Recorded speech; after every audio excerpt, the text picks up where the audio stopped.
ഇന്ന് നമ്മൾ തയ്യാറാക്കുന്നത് നെയ്ച്ചോറും മട്ടൻ കറിയുമാണ്. മട്ടൻ കറി തയ്യാറാക്കുന്നതിനായി ഒരു ചട്ടി അടുപ്പിൽ വെച്ച് എണ്ണയൊഴിച്ച് കടുക് പൊട്ടിച്ച് ഇതിലേക്ക് 250 ഗ്രാം ചുവന്നുള്ളി ചേർത്ത് വഴറ്റുക.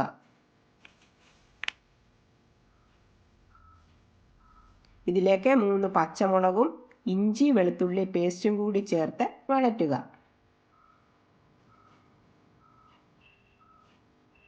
ഇതിലേക്ക് കറിവേപ്പിലയും ഒരു തക്കാളി അരിഞ്ഞതും കൂടി ചേർത്ത് നല്ലപോലെ വഴറ്റുക.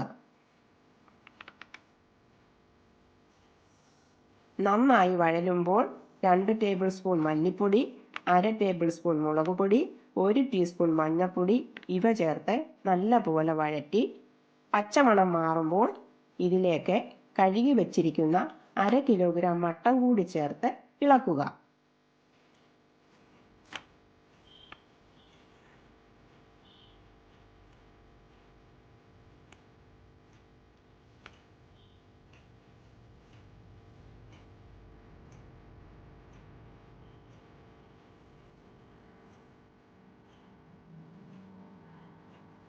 ഇതിലേക്ക് ആവശ്യത്തിന് ഉപ്പും കൂടി ചേർക്കുക.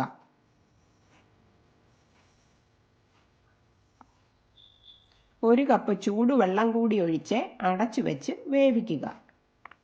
ഇടയ്ക്ക് ഇളക്കി നോക്കാൻ മറക്കരുത്.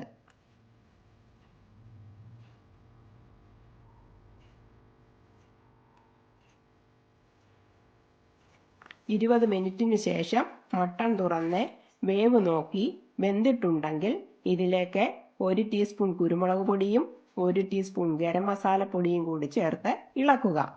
ഇനിയും നമുക്ക് ഇതിലേക്ക് 1/2 കപ്പ് തേങ്ങാപ്പാലും കൂടി ചേർത്ത് അടച്ചു വെച്ച് 10 മിനിറ്റ് കൂടി വേവിച്ചെടുക്കുമ്പോൾ മട്ടൻ കറി റെഡി.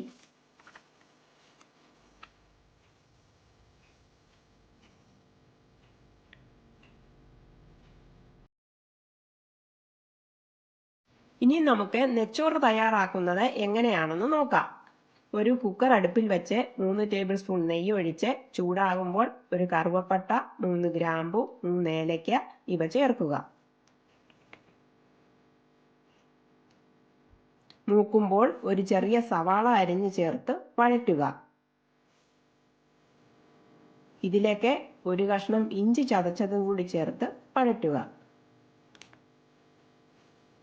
സവാള ബ്രൗൺ കളർ ആവാൻ തുടങ്ങുമ്പോൾ ഇതിലേക്ക് ബേ ലീഫ് കൂടി ഇടുക. ഇതിലേക്ക് 1/2 ഗ്ലാസ് അരി 10 മിനിറ്റ് വെള്ളത്തിൽ കുതിർത്ത് വെച്ചിരിക്കുന്നത് കൂടി ചേർത്ത് ഇളക്കുക. ഇതിലേക്ക് 3 ഗ്ലാസ് തിളച്ച വെള്ളവും ആവശ്യത്തിന് ഉപ്പും കൂടി ചേർത്ത് അടച്ചു വെച്ച് 2 വിസിൽ വരുമ്പോൾ ഓഫ് ചെയ്യുക.